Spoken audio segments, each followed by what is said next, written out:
Maraming salamat po sa pagtangkilik ng ating video. Hinihikayat ko po kayong mag-like and subscribe para ma-update kayo sa susunod na nakabanata. Tara at umpisahan na natin. Tango ni Jack, nagdalawang isip siya noong una pero hindi nagtagal ay agad na bumalik ang determinasyon sa kanyang mga mata. Hinding-hindi mawawala ng pagkakaisa sa tribo ng raksasa. Naniniwala siya sa kanyang sarili na kahit matagal nang magkakilala sina Natalie at si Daryl, susuportahan pa rin niya si Jack sa sandaling maintindihan niya ang sitwasyon. Napapigil na lang sa paghinga ang bawat isang tao sa hall, habang inaasahan ang magiging sagot sa nag-iisang tanong na bumabalot sa kanilang mga isipan, ano kaya ang ipiprioritize ng ating reyna? Siya pa rin ang reyna ng ating tribo, kaya siguradong uunahin nito ang kanyang mga tao kaysa sa kahit na ano. Sa bagay, kabilang sa teritoryong hawak ng raksasa ang Rock City. Nag-iisip na sumimangot si Natalie nang marinig niya ang mga detalye. Alam niyang sumobra na si Jack sa mga sandaling ito. Pero inakala ni Jack na pagsangayon ang ginawang hindi pagsasalita ng reyna, kaya agad itong nagpakita ng isang ngiti ng tagumpay. Agad siyang sumigaw para utusan ang mga sundalo ng raksasa sa kanyang paligid, kunin niyo ang hayop na iyan at itapon sa loob ng isa sa ating mga selda. Hayop na batang ito, ano naman kung kilala niya sa personal ang reyna? Kamatayan pa rin ang magiging kapalit ng panggugulong ginawa mo sa Rock City. Ang lakas ng loob niyang umupo rito na parabang minamaliit niya ang aming tribo. Isip ni Jack. Muling pinaligiran ng mga sundalo ng raksasa si Daryl nang marinig nila ang mga sinabi ni Jack. Tumawa naman si Daryl sa kanyang nakita habang pinapanatili ang kanyang postura. Tigil! Sigaw ni Natalie. Agad na nanlamig ang kanyang itsura habang sumasabog ang isang wave ng napakalakas na aura mula sa kanyang katawan.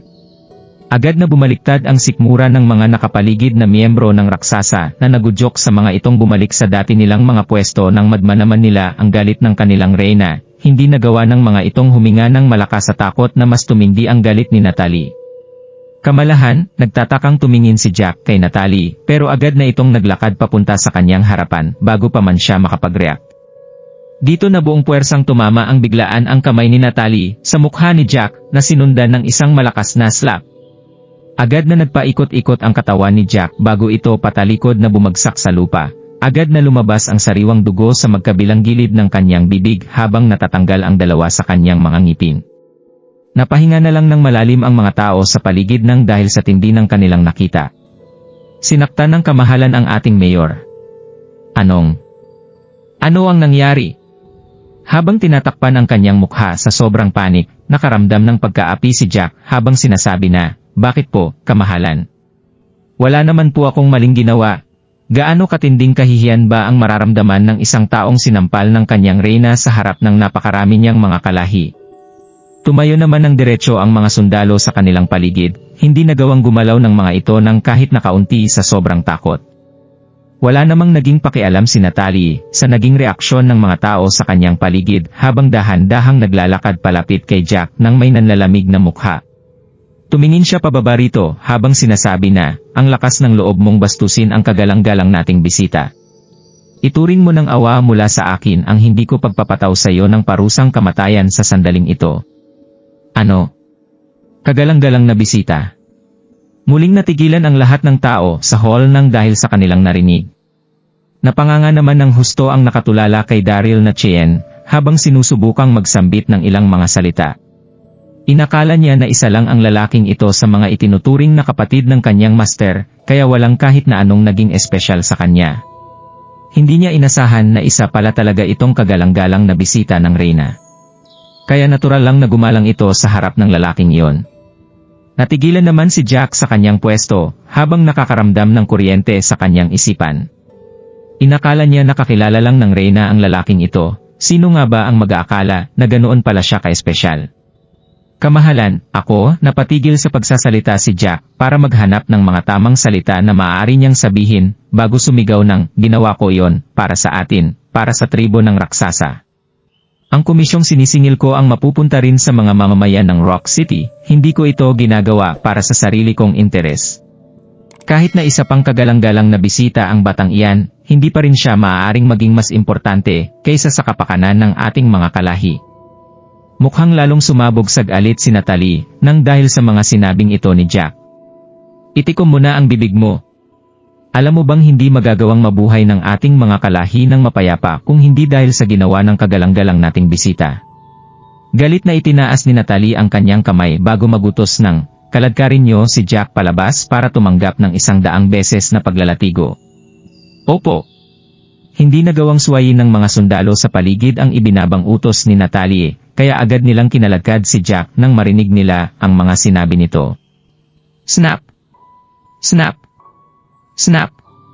Hindi nagtagal ay narinig na ng lahat sa hall ang malutong ng tunog ng latigong tumatama sa laman ng isang tao, agad itong sinundan ng malakas na pag-iyak ni Jack.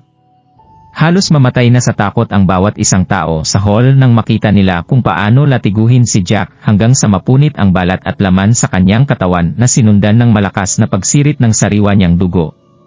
Walang kahit na sino ang nagtangkang sumuway sa ibinabang utos ni Natalie sa takot na mapagbaligan ng galit nito. Agad na nakuha ng nasasaktang mga sigaw ni Jack ang atensyon ng iba pang mga general ng raksasa, kaya agad silang lumapit dito hanggang sa makita nila ang miserableng kondisyon ni Jack. Hindi nila matiis na makita ang pagdurusa ng kanilang mga kalahi, kaya agad silang naglakad palapit sa Reyna bago nauutal na sabihin, kamahalan. Maawa na po kayo sa kanya, malaki na rin po ang naging kontribusyon ni Jack nitong mga nagdaang taon. Tama na! Sigaw ni Natalie. Agad na lumakas ang kanyang boses sa tulong ng kanyang aura na kumalat sa hall.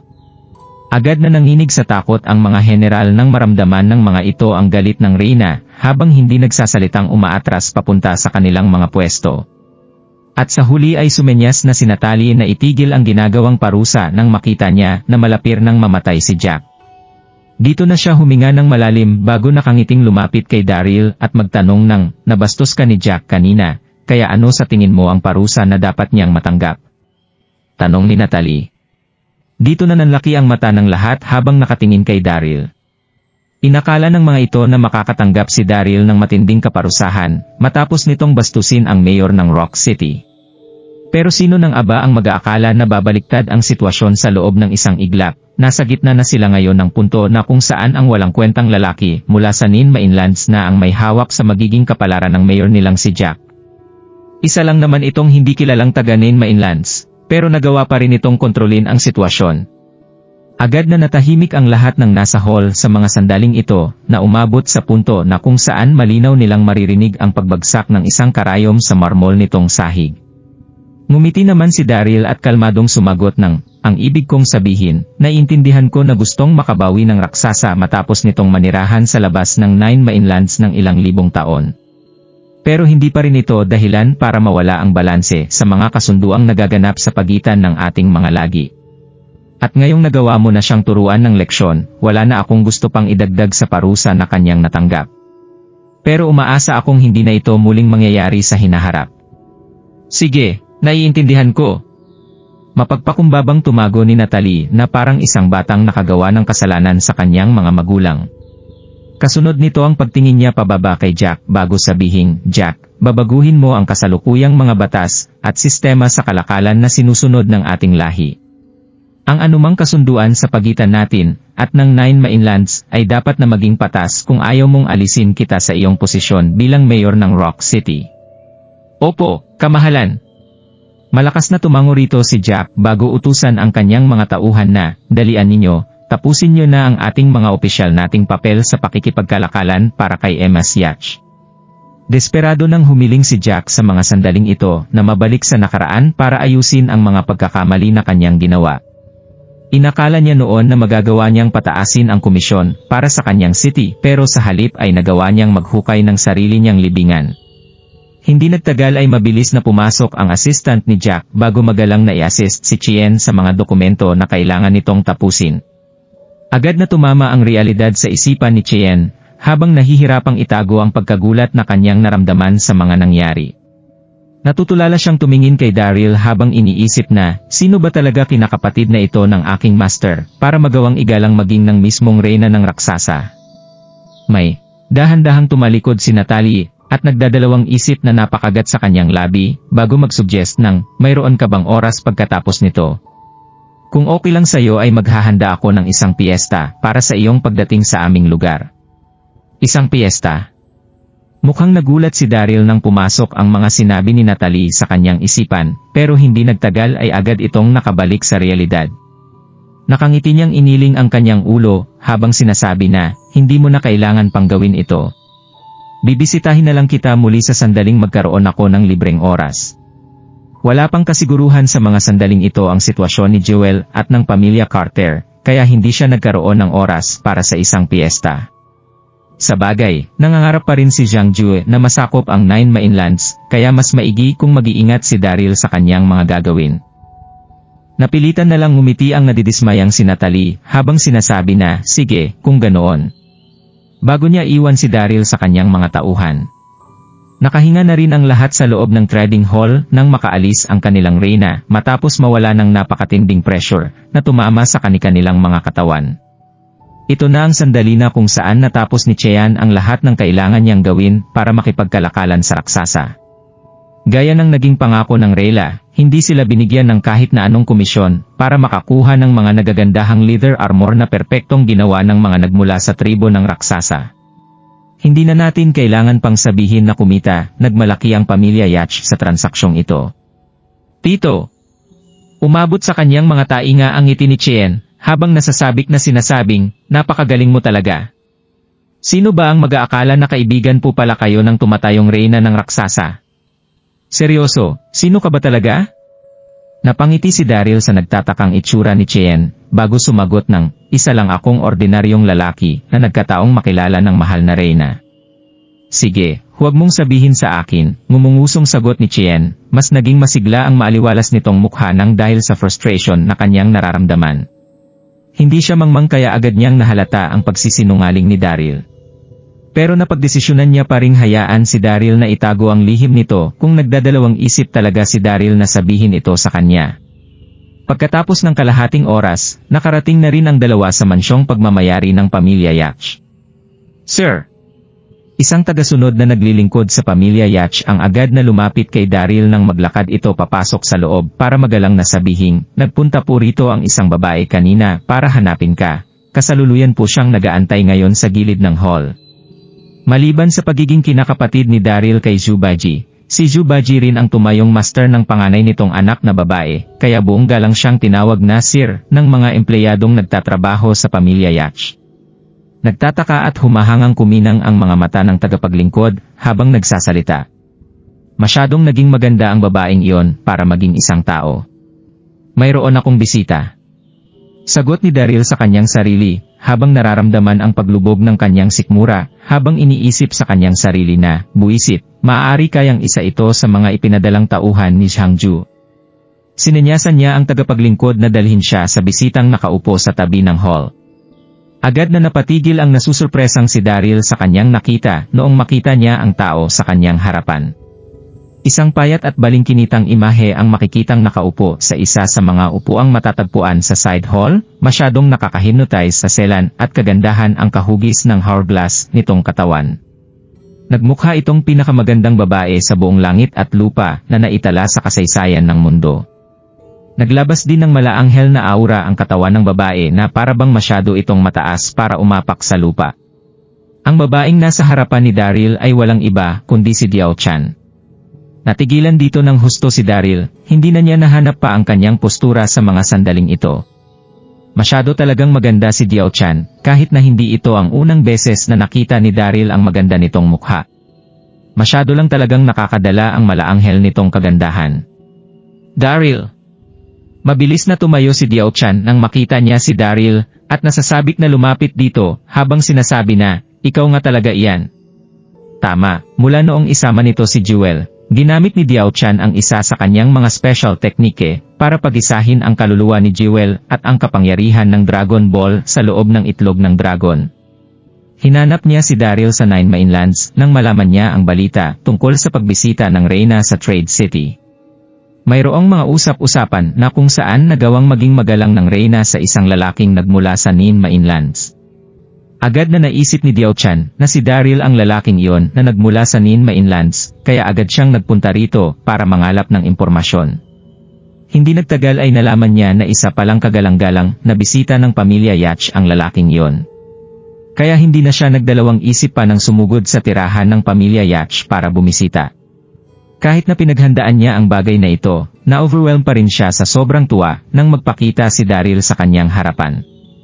Am I lady?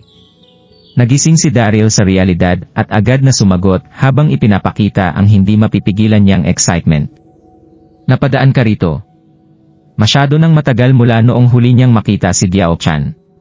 Mahinhin namang ngumiti si Diao Chan at kaagad na sinabi kay Daryl ang dahilan ng kanyang pagpunta rito. Hinanap kita sa buong Nine Mainlands para ibigay sa iyo ito. Dapat mo itong bantayan hanggang sa huli mong hininga.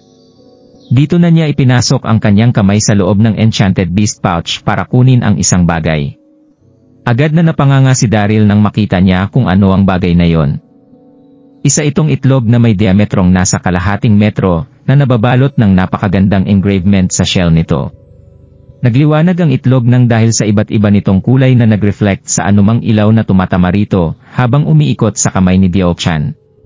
At kung titingnan, siguradong masasabi ng kahit na sino na hindi ito isang ordinaryong gamit. Inabot ng halos kalahating minute si Daryl bago makabalik ang kanyang isip sa realidad. Ito ay, nauutal niyang sinabi. Bago pa man siya matapos sa kanyang pagsasalita, nakangiti nang nagpaliwanag si Diao Chan. Ito na ang itlog ng dragon, isa itong kayamanan na iniwan sa mundo ng Yellow Emperor. Nagiwan ang Yellow Emperor ng dalawang mga item na nilagay niya sa magkahiwalay na bowl bilang kanyang pamana sa susunod na henerasyon. Isa rito ang naglalaman ng Dragon Ball, habang ang isa naman ay naglalaman ng itlog ng dragon. Ano? Hindi ba't protektado ng si Maki Clan ang itlog ng dragon? Nakaramdam ng matinding pagkagulat si Daryl habang sinusubukang ayusin ang kanyang isipan. Paano mo nagawang makuha ang bagay na ito? Nagtataka niyang tiningnan si Diao Chan, habang sinusubukang isipin kung ano ang nangyari. Sa totoo lang, nagdadalawang isip na napakagat sa kanyang labi si Diao Chan, habang sinusubukang humanap ng tamang mga salita. Agad na bumigat ang kanyang puso nang maalala niya kung paano naging isa ang kaluluwa ni Jewel at ang itlog na ito ng dragon, pero agad na pinutol ang kanyang pagsasalita ng isang boses bago pa man niya maipagpatuloy ang kanyang pagsasalita. Kuya! Isang boses ang walang tigil na sumigaw, sinundan ito ng mabilis na pagpasok ng isang gwapong lalaki. Nagmamadaling tumakbo palapit kay Daryl ang lalaki, bago magsabi ng, nakatanggap ako ng ilang mga balita, kuya. Ang lalaking ito ay walang iba kundi si Zhu Beiji. Habang sumisigaw, bigla niyang nakita si Diao Chan na tuluyang kumuha sa buo niyang atensyon. Matagal din tayong hindi nagkita, Diao Chan kong mahal. Inabot ng kalahating minute si Zhu Beiji bago tuluyang makabalik sa realidad ang kanyang isipan at mapangiti ng husto kay Diao Chan. OMY, ilang taon din ang dumaan pero ikaw pa rin ang pinakabalingkinitang babae sa aking paningin, aking Diao Chan. Hindi mo pa naman ako nakakalimutan, hindi ba? Ako ang lalaking bumuhay sa'yo. Kaya kung gusto mong magpasalamat sa akin, simulan na natin sa pagiging magkaibigan, hehe. Tiningnan ni Zhu Beiji si Diao Chan mula ulo hanggang paa habang nagsasalita. Ipinanganak na babaero si Zhu Beiji, kaya agad siyang na-hypnotize sa angking kagandahan ni Diao Chan na umabot sa punto na kung saan parang nalasing ng angkin nitong kagandahan ang isipan ni Zhu Beiji. Mapait namang ngumiti si Daryl sa kanyang nakita habang iniisip sa kanyang sarili na hindi pa rin talaga nagbabago si Zhu Beiji, Masyado pa rin talaga siyang malaswa. Nang hindi maging komportable ang pakiramdam ni Diao Chan sa ginagawang pagtingin ni Zhu Beiji, agad itong namula sa sobrang kahihiyan at galit. Agad nitong sinabi na, ikaw, pinakalma muna nito ang kanyang sarili, bago nanlalamig na sumagot ng, hindi ako interesadong makipagkaibigan sa'yo. Oh, dali na, alam mo namang sincere ang mga sinabi ko, hindi ba? Sabi ni Zhu Beiji habang ipinapakita ang pilyo niyang mga ngiti. Naglakad siya palapit kay Diao Chan para malapitang tingnan ang angkin nitong kagandahan. Ang ganda, napakaganda mo talaga aking Diao Chan. Maaari ko nang ikumpara ang iyong kagandahan sa angking kagandahan ni Lady Chiang sa iba't ibang paraan. At sa wakas ay naubusan na rin ng pasensya si Diao Chan sa ginagawang pangaasar ni Zhu Beiji. Dito na siya sumigaw kay Daryl ng, hindi ko na masasabi sa iyo ngayon ang anumang detalye tungkol sa itlog na ito. Siguruhin mo lang na poprotektahan mo ang itlog na yan hanggang sa huli mong hininga at mangako ka rin na palalakihin mo ito ng buong puso.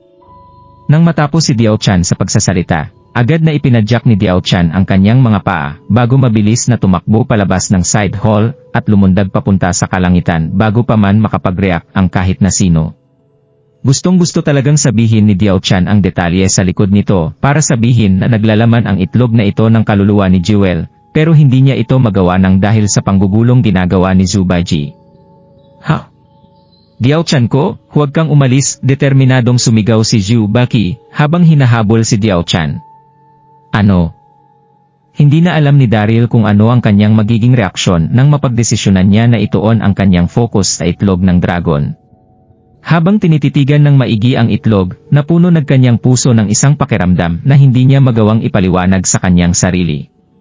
3 taon na ang nakalilipas mula noong dumaan si Daryl sa iba't ibang mga pagsubok para lang mahanap ang iniwang mga kayamanan ng Yellow Emperor, pero sa huli ay hindi pa rin niya nahanap ang nawalang bola ng dragon sa Valley of Death. Bumalik siya nang walang kahit na isang balita tungkol sa kasalukuyan nitong kinaroroonan. Matapos niyang umalis sa Valley of Death ay nagawa niya ring mahanap ang bola ng dragon. Pero bago pa man niya ito magawa, ay agad nang nakuha ni Xiang Ju ang bola ng dragon. Sino nga ba ang mag-aakala na mapapasakamay niya pa rin ang kayamanang ito sa anyo ng itlog na nagmula sa isang dragon? Pero ang nagpamangha kay Daryl ay ang pamilyar na urang nagmumula sa itlog ng dragon na ito na parabang matagal na niya itong nakasama. Kailangan kong magiwan ng aking imprint dito. Agad itong pumasok sa isipan ni Daryl kaya nagmadali itong hiwain ang kanyang daliri para patuluin ang kanyang dugo sa itlog ng dragon. Hindi nito alam na si Jewel ang nagmamayari ng itlog na ito ng dragon, kaya natural lang nasundan siya nito nang hindi nagiiwan ng kahit na isang patak ng kanyang imprint sa itlog. Dito na biglang lumabas ang isang nakabubulag na liwanag mula sa itlog ng dragon, na nagpaliwanag sa buong side hall, na naging hudyat ng matagumpay na paglalagay ni Daryl ng kanyang imprint sa itlog. Isang magaan na ngiti ang nagpakita sa mukha ni Daryl, pero sa totoo lang ay hindi na siya gaanong na-thrill dito matapos niyang maalala ang paglalagay niya ng imprint sa namatay niyang Rocky. 10 taon na ang nakalilipas sa loob ng isang pribadong kwarto ng incandescent sex sa ilalim ng lupa. Inakala niya na mananatili si Rocky sa kanya habang buhay, kaya hindi niya inasahang mamamatay ito sa naging laban ni Laura Hanson, habang nasa gitna ng pagtawid nito papunta sa tuktok ng lakas na maaaring maabot ng mga Rocky. Masyado nang marami ang pinagdaanan ni Daryl kasama ang kanyang Rocky, kaya naging pamilya na ang turing niya rito. Ito ang dahilan kung bakit agad na na-miss ni Daryl ang kanyang Rocky noong maramdaman niya ang tagumpay na paglalagay niya ng imprint sa itlog ng dragon na ito. Snap! Habang nalulunod si Daryl sa kanyang mga iniisip, isang maluto na tunog mula sa pakabitak ng itlog ang kanilang narinig. Dito na nagpakita ang ilang mga bitak sa shell ng itlog bago ito tuluyang mabasag na sinundan ng paglabas mula sa isang napakagada at cute na ulo ng dragon na lumabas mula sa butas ng itlog. Isa itong napaka-cute na bagong silang na dragon. Mayroon itong namumutla at birding balat dahil kalalabas pa lang nito sa kanyang itlog, hindi pa tuluyang nade-develop ang mga kaliskis nito sa katawan. Nag-reflect ang liwanag sa asul nitong mga mata habang tumitingin ang dragon sa paligid ng kwarto. Kaya siguradong walang kahit na sinong makakatiis sa itsura nito.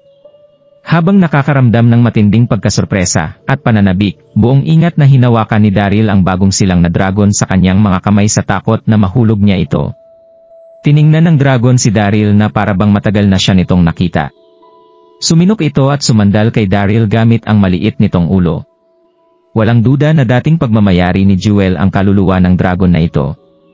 Pinagisa ni Diao Chan ang kaluluwa ni Jewel at ang itlog ng dragon gamit ang isang special teknike, kaya masasabi nating kay Jewel pa rin ang kaluluwang ito. Ito ang dahilan kung bakit ito natuwa ng husto noong makita niya si Daryl. Pero ang mga dragon ay itinuturing bilang pinakamalakas na enchanted beast sa buong mundo, na mayroong napakahabang mga lifespan, at hindi mapapantayang mga lakas. Maaari ngang maging mabagal ang paglaki ng mga ito sa mata ng kahit na sinong mortal, kaya natural lang din na hindi ito makapagsalita ng kahit na ano sa mga sandaling iyon. Haha! Maaari nang hindi alam ni Daryl na si Jewel ang nagmamayari ng kaluluwang nasa loob ng dragon na ito, pero agad niya pa ring naramdaman na parabang malulusaw ang buo niyang katawan sa sobrang cute ng batang dragon na iyon. Dito na niya itinaas ang kanyang kamay para dahan-dahang hawakan ang ulo nito habang sinasabi na, "Napaka-cute mo talaga." Magpakabait ka at makinig ka sa mga sasabihin ko mula ngayon, okay? Masunuri namang tumango ang bagong silang na dragon bilang sagot sa mga sinabi ni Daryl. Kuya! Habang nakikipaglaro si Daryl sa bagong silang na dragon, narinig niya ang pagsigaw ni Zubaju mula sa labas ng hall. Hinabol niya ang umalis na si Diao-chan kanina matapos siya nitong hindi kausapin, pero hindi pa rin siya nito binigyan ng kahit na isang pagkakataon para makahabol kaya wala nang nagawa si Zubaju kundi bumalik sa side hall. Kuya, bakit ka nagawang puntahan dito ni Diao-chan para bisitahin? Ano, nagrereklamong pumasok si Zubaju, pero agad itong nawala nang makita niya ang hawak na batang dragon ni Daryl. Agad na natigilan sa sobrang pagkagulat si Zubaju, habang tinititigan ang dragon gamit ang nanlalaki niyang mga mata. Isang dragon? Ito ba ay isang dragon? Grabe, ilang libong taon na rin akong hindi nakakakita ng mga dragon dito sa Nin Mainlands, saan naman nagmula ang isang ito? Hindi maiwasang mapalapit ni Zubaju habang nagsasalita. Malinaw niyang naramdaman na masyado ng malakas ang nilalabas ng batang dragon na hawak ni Daryl kahit na bagong silang pa lang ang isang ito. Isa na itong aura na maikukumpara sa mga pangkaraniwang halimaw na kanilang makikita sa paligid. Ito ang aura na pangkaraniwang nilalabas ng isang bagong silang na hari. Bahagyang umiti si Daryl bilang sagot sa mga sinabi ni Zubaju. Bago simulang magpaliwanag dito, dinala ni Diao-chan ang cute na batang ito. Sinabi niya sa akin na ingatan ito hanggang sa huli kong hininga. Ha? Sinabi yun sa'yo ni Diao-chan? Napatalon sa sobrang gulat si Zubaju habang sinusubukang iproses ang mga sinabi ni Daryl. Ang mga dragon ay itinuturing bilang pinakamalakas na nilalang sa kasaysayan ng sangkatauhan. Ano ba ang ginagawa ni Diao-chan para ibigay ang isang ito kay Daryl sa halip na ilagay ang sarili niyang imprint sa itlog nito? Isip ni Zubaju. Nang maramdaman niya ang hindi kumbinsidong aura ni Zubaju, tumawa si Daryl bago baguhin ang kanilang usapan at magtanong ng, sinabi mo sa akin na may dala kang mga balita, Kuya Zu. Okay lang ba ang pamilya Carter at si Jewel? Mukhang nasabik ang batang dragon nang mabanggit ni Daryl ang pangalan ni Jewel. Nagpaikot-ikot ito para subukang sabihin sa dalawa na siya si Jewel, pero hindi niya pa rin ito magawa dahil masyado pa siyang bata. Hindi naman napansin ni Daryl ang hindi pangkaraniwang ikinikilos ng dragon sa mga sandaling ito. Huminga ng malalim si Zubaju habang ipinapakita ng kanyang mukha ang malalim niyang pag-iisip. Nagdalawang isip siya ng isang sandali bago magpaliwanag, Kuya, maghanda ka sa mga sasabihin ko sa iyo. Masyadong malayo sa magandang balita ang sasabihin ko sa iyo. Nagawa ngang mabihag ni Jiangju ang buong pamilya Carter, habang may hindi magandang nangyari naman sa kinakapatid mong sina Chester at Jewel. Agad na nanlamig ang dugo ni Daryl nang marinig niya ang mga sinabi ni Zubaju. Nagmamadali itong nagtanong ng, ano ang nangyari kay Kuya Chester at kay Jewel? Ang kinakapatid niyang si Chester at si Jewel ay kabilang sa pinakaimportanteng mga tao sa buhay ni Daryl na kung saan ang isa rito ay ang kanyang kinakapatid na palaging sumusuporta sa kanya habang ang isa naman ay itinuring na niya bilang isang matalik na kaibigan. Siguradong mawawasak ng tuluyan si Daryl sa sandaling may mangyaring hindi maganda sa mga ito. Napakamot na lang sa kanyang ulo si Zubaju habang hinahanap ang mga salita na maaari niyang sabihin kay Daryl, at pagkatapos ay nai-stress itong tumingin kay Daryl habang sinasabi na yumuko na si Chester sa harapan ni Jiangju, habang si Jewel naman ay namatay na. Kalahating araw na ang nakalilipas mula noong mahuli ni Zubaju ang Hallmaster ng Endless SKY Organization na nagsabing nahanap ng mga tauhan ni Jiangju ang bangkay ni Jewel. Para naman sa pagsunod ni Chester para maglingkod kay Jiangju, hindi na ito naging bago para kay Daryl. Ano? Napaabante ang katawan ni Daryl sa sobrang gulat bago tuluyang mapaatras ng ilang hakbang sa kanyang pwesto. Naramdaman niya na para bang naubos ang lakas ng kanyang katawan. Dito na tuluyang namula ang kanyang mga mata habang tumutulo ang luha sa kanyang mga pisngi. Wala na, si Jewel. Hindi ito maaari. Isa itong babaeng may napakabuting puso, kaya marami pa itong dapat na maranasan sa kanyang buhay, kaya paano niya nagawang mamatay? Hindi ito totoo, isip ni Daryl. Jiangju, sinisiguro ko sa sarili ko na pupunitin kita kung iyon na lang ang huling bagay na maaari kong gawin sa demonyo mong katawan. Sumigaw si Daryl habang nakasara ng mahigpit ang kanyang mga kamao, dito na nagliyab na parang wildfire ang galit sa kanyang puso.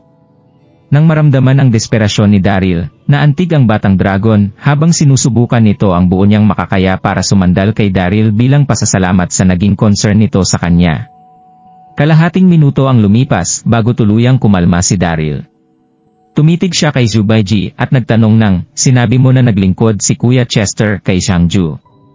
Paano ka nakasiguro rito?" Ang kuya niyang si Chester ang pinakalumulugar sa tama kung ikukumpara ito sa kanilang dalawa ni Dax at sa iba pa niyang mga kaibigan, siguradong magyelo muna ang impyerno bago ito pumanig at maglingkod kay Xiangju. Narinig ko ito mula sa isang hallmaster ng Endless SKY organization. Mapait na ngumiti si Zubaiji bago magpatuloy sa seryoso niyang pagsasalita. Nakita rin ng dalawa kong mga mata ang pagpapakita ni Chester sa hall ng Endless SKY organization. Nakita ko kung paano siya igalang ng mga disipulo nito kaya nakasiguro ako na tama ang aking mga sinasabi. Napaupo na lang si Daryl sa isa sa mga kalapit na upuan nang makumpirma ito ni Zubaki. Nawala ito sa lalim ng kanyang mga iniisip at hindi na makapagsalita ng kahit na ano sa mga sandaling yon. Samantala, sa harap ng isa sa mga altar ng Endless SKY organization, walang emosyong umupo si Xiangju sa hall. Tanging mga mata lang nito ang nagpakita ng kasamaang nagmumula sa kanyang puso. Ilang araw na rin siyang walang balita sa kinaroroonan ni Daryl, kaya wala nang nagawa si Xiangju kundi makaramdam ng matinding frustration. Tahimik na nakatayo sa kanyang tabi ang isang binata, at isang dalaga na nakayuko ng husto sa kanyang harapan. Nasa kanilang 20s na ang dalawang ito na may presentableng mga itsura. The man was called Vito Chapman and the woman Karen Spencer. They were two of the latest batch of disciples Xiangju took in the past 2 years. Vito and Karen were both quick learners and ambitious. They were efficient when it came to carrying Xiangju and therefore had gained his trust. Below him were the high-ranking members of the Endless SKY organization including Chester. They lined up on both sides of the hall wordlessly, not daring to say anything that might provoke Xiangju in his current mood. Nakilala ang lalaki sa pangalang Vito Chapman, habang ang babae naman ay nakilala sa pangalang Karen Spencer. Ang dalawa ay kabilang sa pinakalatest na batch ng mga disipulong kinuha ni Xiangju nitong nakalipas na 2 taon. Parehong mabilis matuto at ambisyoso sina Vito at Karen.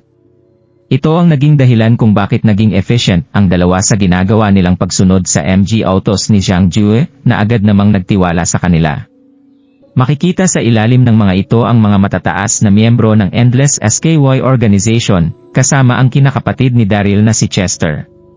Maayos na tumayo ang dalawa sa tabi ng isa't isa, nang hindi nagsasalita ng kahit na anong sisira sa kasalukuyang muod ni Xiangju. "Phew K!" Chester cursed inwardly. He might look composed at the moment, but in truth he was close to having a mental breakdown.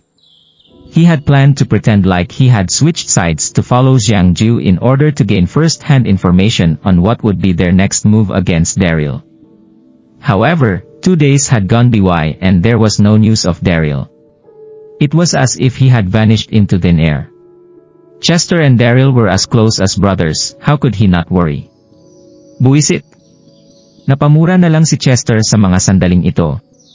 Nagmukha siyang nasa kanyang postura sa mga sandaling ito, pero sa totoo lang ay malapit na siyang masiraan ng bait. Pinlano niyang magkunwari na pumapanig kay Xiangju para makakuha ng impormasyon para sa gagawin nitong hakbang laban kay Daryl. Pero ilang araw na itong walang balita kay Daryl na parabang nawala ito ng biglaan sa hangin. Parang magkapatid na ang turing ni Daryl at Chester sa isa't isa, kaya paano itong hindi mag-aalala sa kanyang kinakapatid? Mukhang walang pakialam dito ang nakatayo sa entrance na si Paul. Matagal nang naging sikat sina Daryl Darby, Chester at Dax, kaya malapit na ring magtapos ang kanilang era sa kasaysayan ng Nine Mainlands.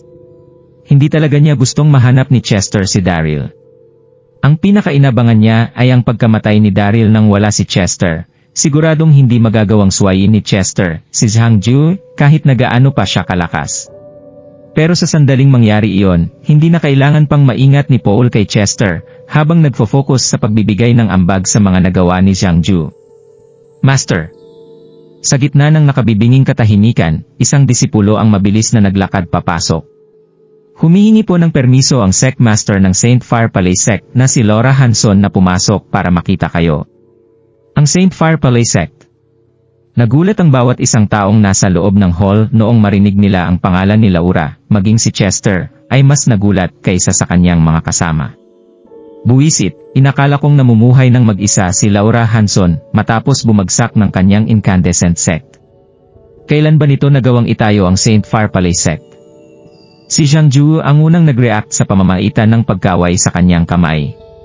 Papasukin niyo siya. Kilala si Laura Hanson bilang isa sa mga diyosa ng mga naunang henerasyon ng New World. Narinig na ni Jiangju noon ang kanyang pangalan pero hindi pa siya nagkakaroon ng pagkakataong makita ito ng personal. Kaya mas naging makahulungan para sa kanya na kunin ang oportunidad na ito para makita si Laura gamit ang dalawa niyang mga mata ngayong ito na mismo ang lumalapit ngayon sa kanya. Sumugod palabas ang disipulo bago muling bumalik pagkatapos ng ilang segundo kasama ang isang payat na imahe ng tao sa kanyang likuran.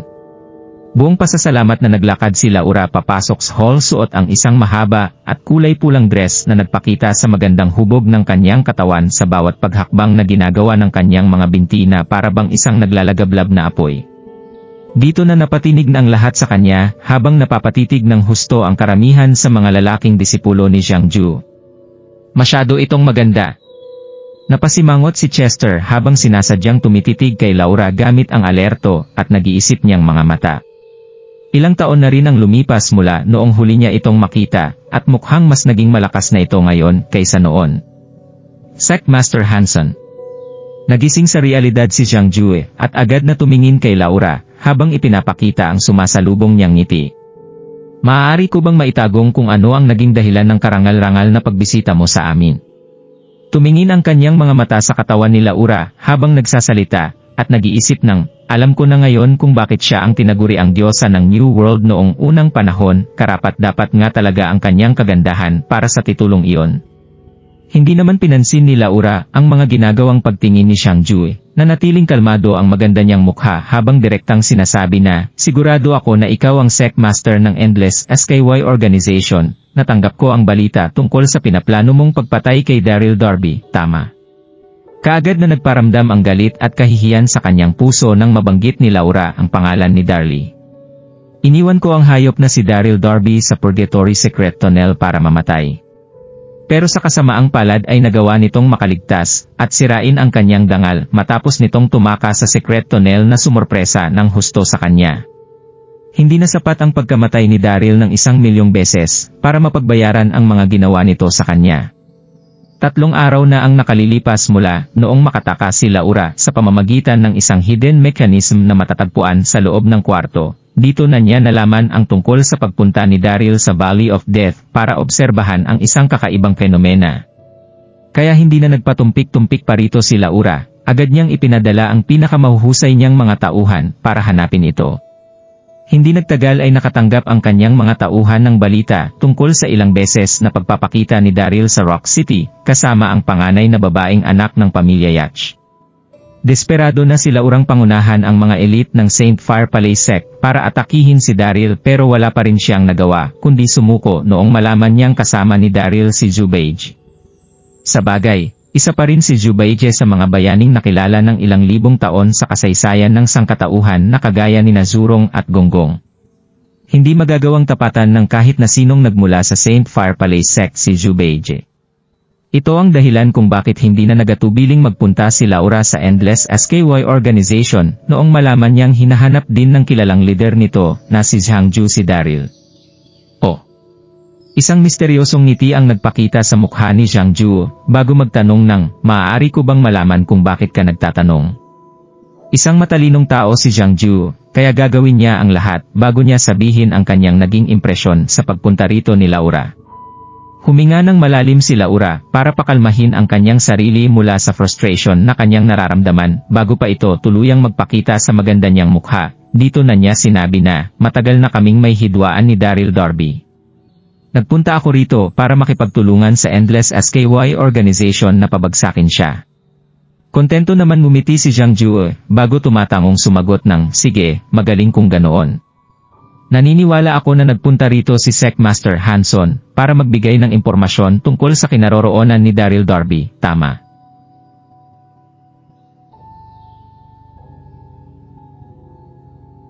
Tama. Walang atubiling tumango si Laura bago sumagot ng, nalaman ko kung nasaan nagtatago ngayon si Daryl Darby. Kung pwede lang nating, nang matatapos na siya sa pagsasalita, bigla niyang nakita ang nakatayong si Chester hindi kalayuan sa kanya na siyang nagpatalon sa buo niyang katawan nang dahil sa sobrang gulat. Ano ang ginagawa niya rito? Nagliwanag sa sobrang galit ang kanyang mga mata nang makita niya si Chester.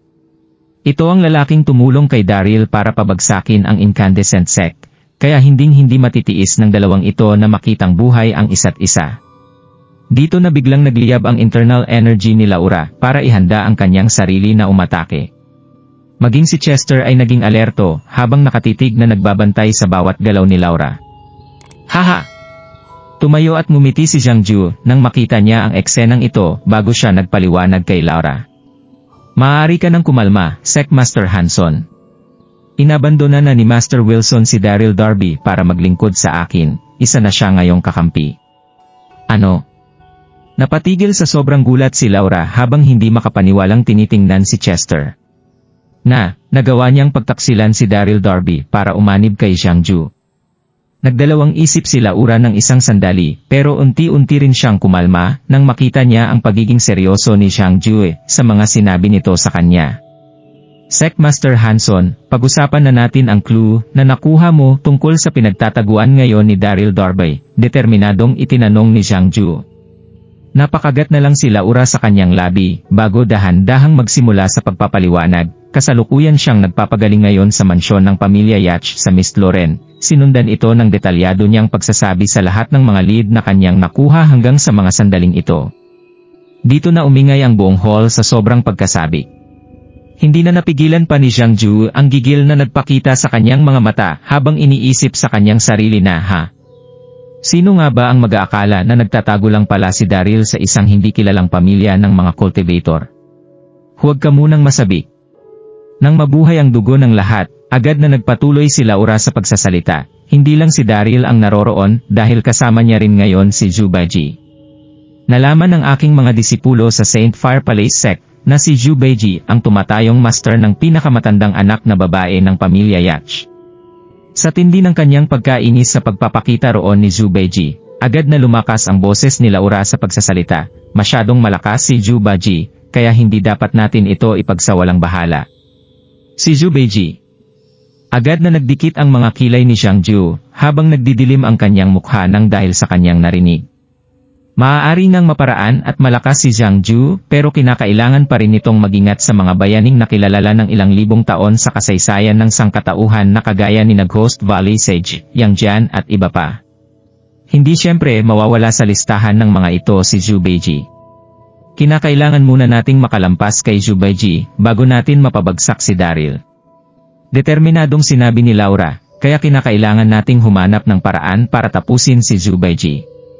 Siguradong magiging madali na lang para sa atin ang pagpatay kay Darby sa sandaling mawala na ito sa ating daan. Tumango ang sumasangayon na si Jiangju bago sumagot ng, tama si Sec Master Hanson. At pagkatapos ay agad siyang tumingin sa kanyang paligid bago magpatuloy sa kanyang pagsasalita. Mayroon ba kayong naiisip na kahit ano para mawala ang hadlang na ibinibigay ni Zhu Baiji sa ating mga plano? Dito na napatingin sa isa't isa ang mga walang maisip na tao sa hall. Isa si Zhu Baiji sa mga lalaking nakarating na sa tuktok ng martial arts, kaya mas naging mahirap ang gagawin nilang plano para rito kaysa sa paghuli nila kay Daryl. Buwisit! Naramdaman ni Chester ang pagbaliktad ng kanyang sikmura sa sobrang panik habang sinusubukang pakalmahin ang kanyang sarili. Nagpunta rito si Laura para makipag-alyansa kay Jiangju at magdala ng balita tungkol sa kinaroroonan ni Daryl. Ano na ngayon? Nakaisip po ako ng paraan, Master.